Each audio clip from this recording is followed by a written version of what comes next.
Hello, everybody. Ron Wildman here on your Middle Georgia Spotlight. And we're going to spotlight Habitat for Humanity today. And we have the executive director here in Macon, Ivy Hall. Ivy, how long have you been over there? I have been with Habitat now just over 9 years.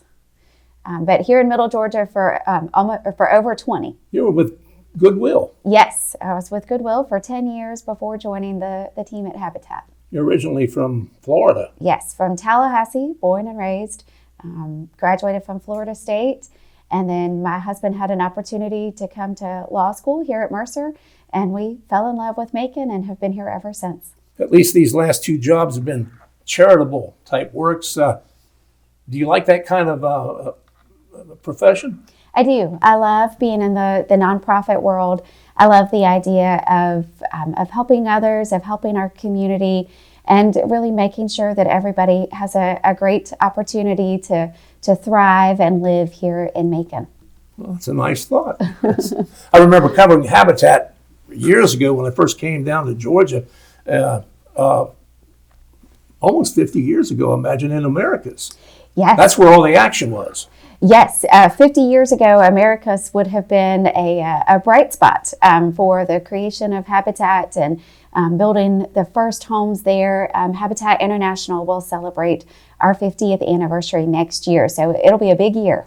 That goes back to 1976. Yes, yeah. Yes. Now, Jimmy Carter got involved and really kind of put it on the map. He did. We always say he and Rosalind are our most famous volunteers. We are so grateful for what they did for Habitat, how they shined a light on our mission, and really introduced a lot of people to the work that we do and to the need for affordable housing. Well, every place they went in different cities, they got great coverage because former president building houses. That's right. Building them for so many years. And what's really exciting is that the Carter Work Project continues. The annual week-long build that they worked on for so many years, it is continuing. And this next year, it comes back to Georgia. It'll be in Atlanta for a week, I believe in May, and will be a great opportunity for our state to celebrate the two of them and their life and their legacy and what they did together for Habitat. That would be the golden anniversary. It will be, yes. Do you have any idea how many houses are going to be built or what neighborhoods up there or anything yet? I'm not sure. I know that they're still finalizing all of the details. It was a quick turnaround. They have just wrapped up the 2025 Carter build that was in Austin, Texas. And not 6 months later, they'll be back at it again in Atlanta. So I know that there's still a lot of details to come out about that. I'm not sure of the year, but when did Habitat start building houses here in Macon? 1986. So next year's a big year for us too. We celebrate our 40th anniversary. And where was that located? The first house was on Pursley Street. I drove by it just last week, and it is still standing and looks great. So from what I understand, those original footers were dug by hand by volunteers. So they certainly built a sturdy house. I remember that house going up, and then right after that, it seems like we started putting them up on a regular basis. That has been our goal for many years. We built starting one house a year, two houses a year, all the way up until 5. And then after COVID, we really made a commitment. We saw the need for housing during the COVID pandemic. And our board said, we really need to do more. So our commitment since then has been to try to complete at least 10 a year. When you talk about the board, is it a local board or the national board, or who decides this? Our local board. So we have a local board of directors. Right now there's about 20 people on it. Kelly Holloway is our board chair this year, but we've had an incredible group of board chairs, board members for the last 40 years that have really set an incredible course for Habitat and a focus for our work for affordable housing. I know when I was covering news on a regular basis, we were down in Linmore Estates a lot. Mm-hmm. We are, and we actually have a house under construction in Linmore Estates. We now have almost 70 homes in the neighborhood. We have moved that neighborhood from a 20% home ownership rate to now well over a 60% home ownership rate. And we are seeing families that are requesting, they're coming to us saying, I want to live in Linmore Estates. So what an incredible turnaround for that neighborhood. You say you have how many homes down there? Almost 70. My goodness. Yes. Oh, that's wonderful. Yes. Now, I know some of the homes I've covered, different groups were the kind of main movers of it. The different churches get involved. How does that work? So now we have groups that will say, we want to build an entire house. Most recently, we dedicated a really special house that was built by our Rotary clubs here in town. It was built in honor of Josh Rogers as a way for us to celebrate his legacy and his commitment to helping people find their niche and their home here in Macon. So the Rotary clubs came together and built a house. But then sometimes we have donors that say, I can't do a whole house, but I want to help make a contribution, or I just want to get out and swing a hammer, like you said, and get involved on the job site. So we have the whole range of volunteers and donors that work on our houses. And how do folks get in touch with you if they're interested in helping? So we hope that you will visit our website, maconhabitat.org, or we're really active on social media like everybody else these days with Facebook and Instagram. Or you can always stop by our office. We're on Holt Avenue. We've been there now for almost 15 years, both with our office, our new Carter room, that's a room open to nonprofits, and of course the Restore is there as well. Tell me about this Carter room. So the Carter room we dedicated in honor of President Carter's 100th birthday. And it is set up as I like to think he would appreciate. It is a free room for nonprofits in our area that are looking for a space to meet or have programming. As long as we're in the building, so we're there Monday through Saturday, the Carter room is open and available for nonprofit organizations to use it. We've had this week, just alone, we have a group that's prepping their Christmas gifts for their clients. We'll have a spay and neuter clinic there on Friday, and then another breakfast with Santa for a group that works with local families. We also have meetings, training events, just a wide variety. So it's just a great space for our community. You have to reserve the space in advance, I imagine, don't you? We do, yes. We hope people will reach out to our office. They can call 478-745-0630 and get us at the office, or send us an email, and we can reserve the space for them. Well, since we're on Holt Avenue talking about the headquarters down there, you have a wide array of storage area. We do. So we have our construction storage there on site, but even better than that, we have the Restore. So I've had an opportunity today to spend a couple of hours in the Restore, and just a great opportunity for shoppers that are looking for building materials. We had a young family come in just today that's redoing their very first home. So they were looking for some flooring and paint and just all of those things that you need when you move into your first home to make it your own space. We have a lot of do-it-yourselfers that may come in and need to replace some drawer pulls or even a sink faucet, or maybe you're just looking to change out their light fixtures, or the real go-getters that are looking to maybe change out windows and doors. But we have it all at the Restore, and it's a great opportunity for both donors. The items are all donated. So I tell people, when you're ready to clean out your garage or you're ready to redo your kitchen or bathroom, call us. We'll come take everything, including your kitchen sink, and have it at the Restore. And then it's a great fundraiser for us. So not only does it keep items out of the landfill and offer great prices, but it's also raising money to support our mission and help us build more homes. Well, several years ago, I took a refrigerator down there. Yes. Pretty good refrigerator. What would happen? They took it off my trailer. So what happens to it after they get it in their hands? So it's going to come into the Restore. We're going to plug it in, make sure it's working, get it all cleaned up, and then have it available for somebody to come and buy. Appliances are one of our biggest sellers, so we're always looking for appliance donations. And so we always encourage people, we want to make sure it's working. We don't do any type of repairs on the items, so we want to make sure it's in good condition when it comes to us, but we can get it cleaned up and have it ready to go for another family. Well, what kind of price do you put on things? Oh, so it really depends on the item. We try to, maybe look it up online, see what it's priced for, maybe what it's selling for online, and then do our prices a little bit lower than that. So it's always a good deal, but it really depends. Right now we've had some beautiful Viking appliances in, really high end in the box. So we're going to price those a little bit higher. They've never been used. And then sometimes we'll see the stove that came out of somebody's, maybe 1950s, 1960, that beautiful harvest gold stove, but still in great working condition. So that one we might price a little bit lower. We're still trying to help people, even though they have to pay a little money, but it's affordable. It is, yes, affordable. And a great place if somebody's looking to set up a new home for the first time, or maybe looking to, they've grown into a larger home and need something to fill up the space. It's a great place to come and find some items.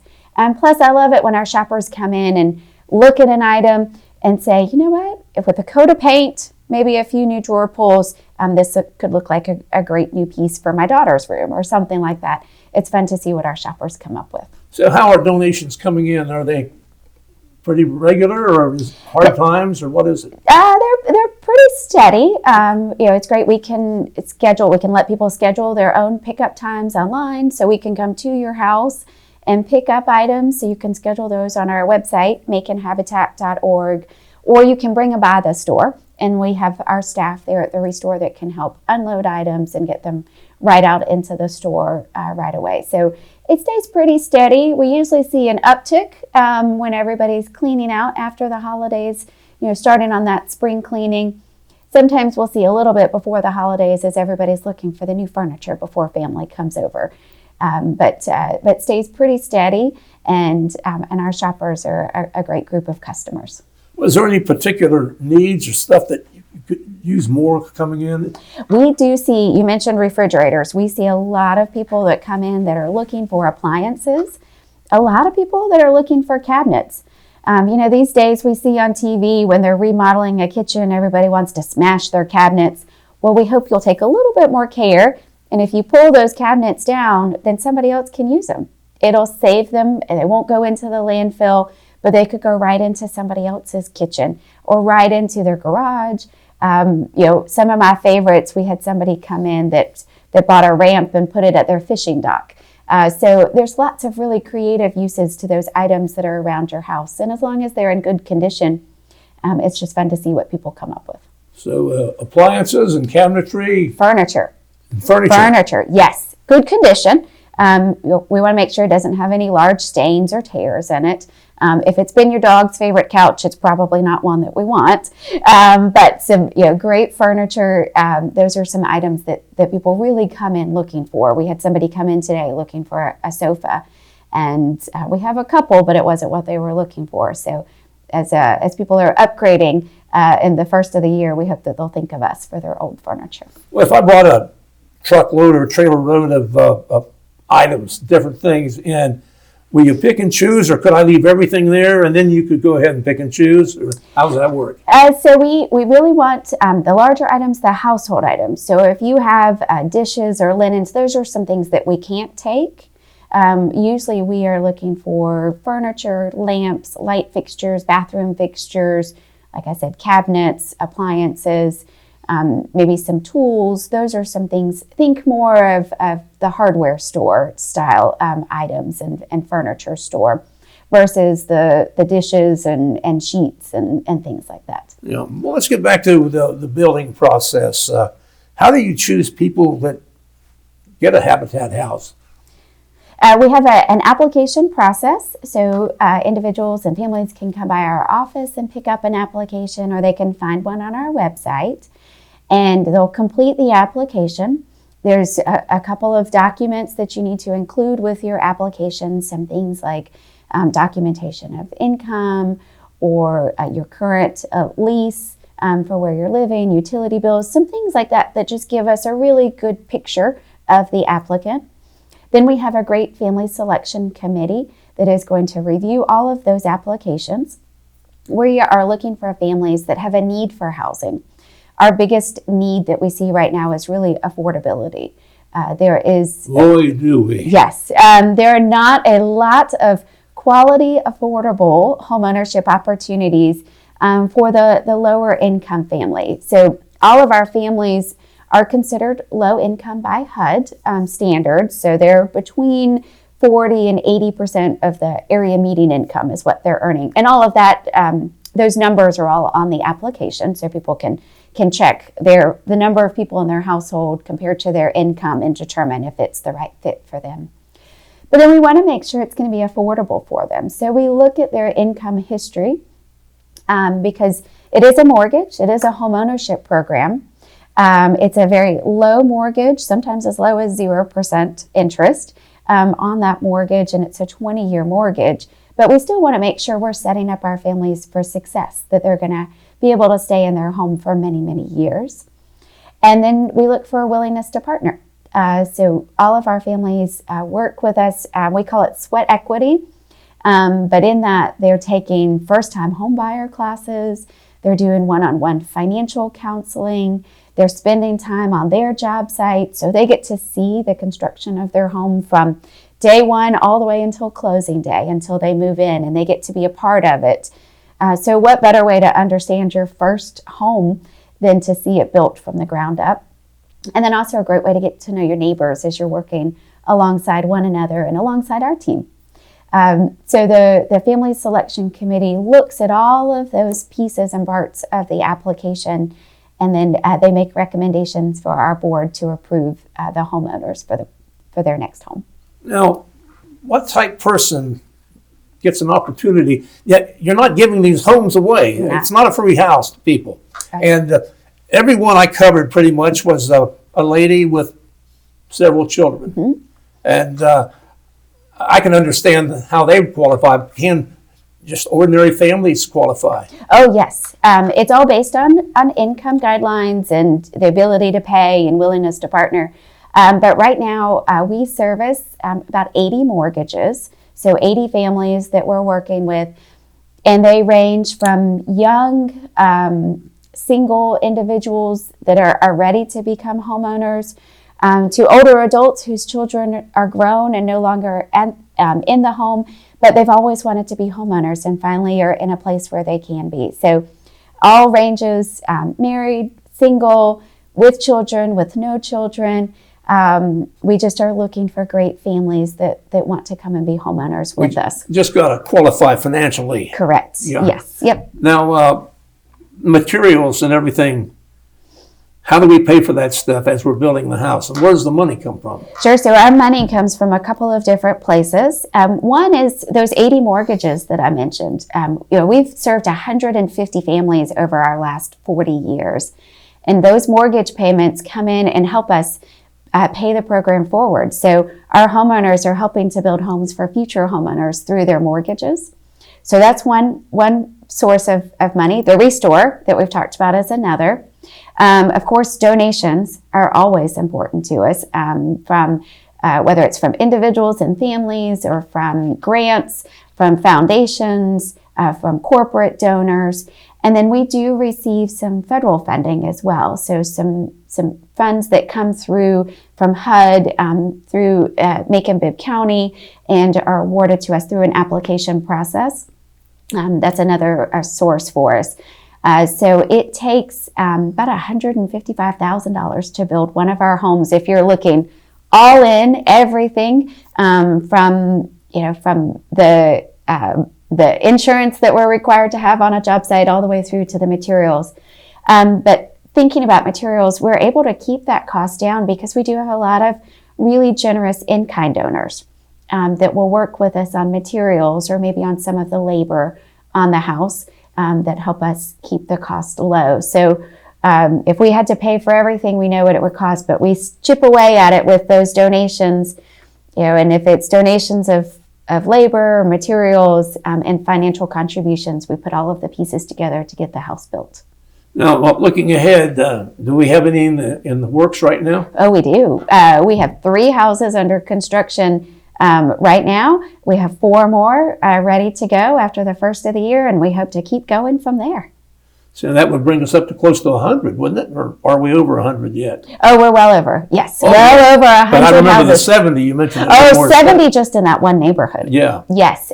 We are actually building in the Napier Heights neighborhood in that area right now. So just around the corner from where we sit today, and right around the corner from our office, we have 2 houses under construction right now, and just completed a house there a couple of months ago. Now, you don't build a house before you have a family in mind, Correct. do you? Right. Yeah. We make sure that we have a family because the family gets to pick some of the features on their house. They get to pick the exterior color. They get to pick their cabinets, their flooring, their countertops.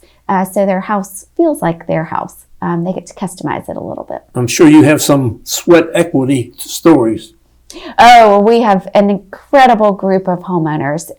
They are just wonderful, and we get to know them really well on the job site, working side by side with them and watching them on their homeownership journey. And then we get to see them for 20 years as they come in and make mortgage payments. And then there is nothing better than getting that last mortgage payment and seeing a family pay off their house. You have any rough idea what a today mortgage payment would be by the month? So it's going to vary a little bit because we factor in insurance and property taxes and all of that. But our goal is to keep them pretty low. Most of our homeowners are coming in paying over $1,000 a month in rent right now. And our goal is that their that their mortgage payment will be less than that. Oh, those rent payments. Yes. I remember paying $80 a month. Do you? Well, our goal through our program is that our homeowners will not pay more than 30% of their income on housing. That's wonderful. And we know statewide, I think it's 1 in 7 families is paying more than 50% of their income on housing. So if we can get that number down for as many families as possible, that's what we want to do. Well, it's crazy out there right now. It is. Rent level. It is, yes. So we want to be able to work with our Habitat families and make sure that they have an affordable and a really great place to live. Going back in time with you and your career, charitable works, where did it first hit you at? Not with your first job, maybe as you were growing up. What made you want to help people in this way? I think it's just something I've always liked. I've always liked helping out, serving people. In high school, I was involved in volunteer organizations and such as just we had the exchangettes and student government. I remember that. And so really being able to help out. And then I was part of a sorority in college and had an opportunity to be our philanthropy chair and help plan projects and really just the idea of looking for the bigger purpose in work. Well, those seeds are planted early, aren't they? Yes, very much so. And I had parents that, my parents both give back a lot, volunteered a lot in the things that my sister and I were interested in and in the community. So really showing that, using the skills that you have and the skills that you're given to do something a little bit bigger with. Why did your mom and dad get involved with charitable work? Oh, I think it's probably something they saw from their parents as well. I mean, it's, we're fortunate, and grew up in a great family, and just the opportunity to see the bigger need in the community, and to know that there are families that need help out there, and so why wouldn't we help? Why wouldn't we get involved? Why wouldn't we make a difference in somebody else's life? Whether it's a small act of, helping out at the Salvation Army, bell ringing, dropping in a few dollars there, or doing something larger like building a Habitat house. I don't see why people don't help. And I think it's hard to understand why. So I have just always grown up with that idea that look for opportunities to serve. Is it a large percentage of people that apply get houses, or is it a small percentage? I imagine you get a lot more applications than you're able to help. We do. We get quite a few applications, but our goal is to never tell somebody a firm no. If it's a family that comes to apply for a house and maybe their debt's a little bit too high, or maybe their income is not quite where it needs to be for them to be successful, then we're going to give them the resources that they need to put together a budget, or encourage them to come back and apply to us again. We really want to be a source of encouragement for those applicants that are coming in, and so if there's an opportunity for them to do just a little bit more, or maybe work on that budget so they can pay down a little bit of debt so that they're ready to be a successful homeowner, then we want to get them connected with those resources as well. I remember a few years ago when I was at the city of Macon with Channel 14 over there, covering Christmas decorations at the Chick-fil-A on Tom Hill. Yes. And had a tunnel of things. You drove through and everything. And then they were moved to Mercer. Yes. Mercer Village. Yes. Tell me about that program. So Lightmore Homes. Lightmore Homes. Yes, Lightmore Homes is the vision of one of our board members, Chuck Hammock. It started off as a light display in his yard and then at his church. And then he and David Clark from Chick-fil-A said, if we're going to put this much effort into it, let's make it something really big and really special. So Lightmore Homes was born almost 20 years ago now. And as you said, it was at Chick-fil-A for many years. When that Chick-fil-A was redone, it didn't fit, but David Clark has continued to stay very much involved in what we do. But it also gave us an opportunity to come to Mercer and to grow the light display, make it even larger, and also continue to connect with the computer science department. So it's not just a light display, it's also a programming contest and a scholarship opportunity for local students.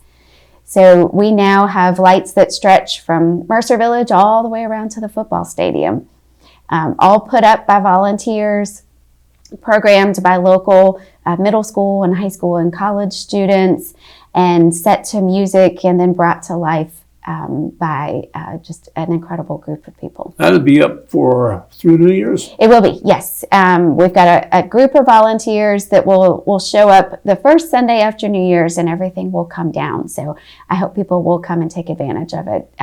The show runs every night starting at 5 o'clock. 5 o'clock and then through about 10 o'clock. Yeah. Mm-hmm. And they've had other programs tied in with it over there. It's just a fun winter event. It is, yes. It has just been a great addition to all of the incredible Christmas and winter celebrations that are held all around town.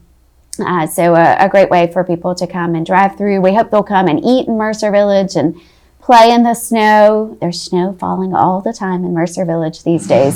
So enjoy the snow, enjoy the arches, and make sure if you're driving through the candy canes that you turn on the radio so you can hear the music that goes along with it. Tell me about the snow again.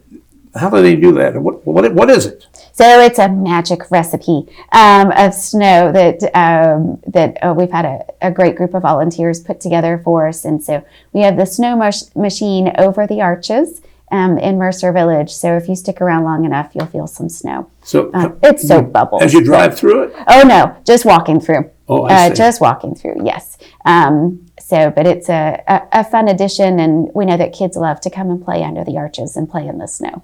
So once again, before we leave, tell folks how they can get involved with Habitat. Sure. So if you're coming to see the lights, we hope that you'll check out our QR code. You'll see them on the ground in front of the houses. You'll see it on the banners in Mercer Village, but an opportunity for you to scan the QR code and get directly connected to our work, and then also visit our website, maconhabitat.org. You just reminded me to do something I was told to do at the beginning of the program that I didn't do. This QR code, what is that all about?